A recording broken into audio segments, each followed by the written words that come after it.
Busy বলেন, উম্মত যদি দেখো যে নেক কাজ করলে তোমার কাছে খুশি লাগে আর গুনার কাজ করলে তোমার কাছে কষ্ট লাগে, আহা কি করলাম, কেন নামাজটা ছুটে গেল, কেন লোকটাকে গালি দিলাম, আহা মিথ্যাটা কেন বললাম, একজন মুসলমান, একজন মানুষ, একজন কাস্টমার আমার, তারে কেন ঠকাইলাম, এত বড় ধোঁকাবাজিটা কেন করলাম।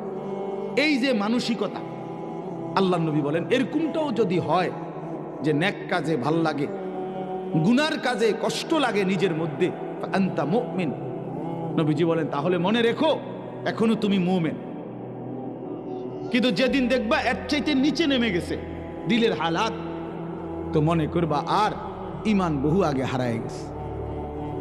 বছরের পর বছর, দিনের পর দিন আল্লাহর নাফরমানি করার পরেও কলিজার মধ্যে কোনো নড়াচড়া নাই, হৃদয়ের মধ্যে কোনো দংশন অনুভূতি, বিবেকের কোনো দংশন নাই, লজ্জিত অনুভূতি নাই, বিব্রত কোনো ভাব নাই।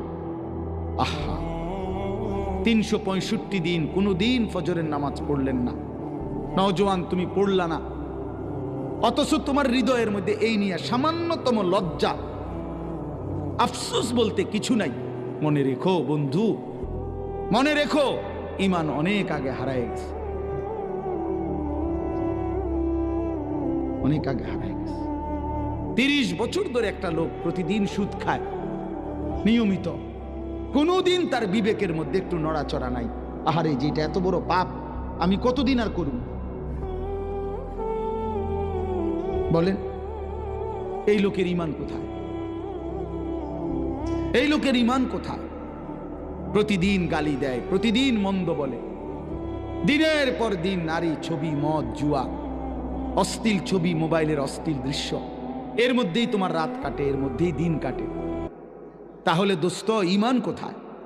খোদার কসম, ঈমানবিহীন যে ব্যক্তি হাসরের ময়দানে উঠবে তাকে অনন্তকালের জন্য জাহান্নামের আগুনে পুড়তে হবে, অনন্তকালের জন্য।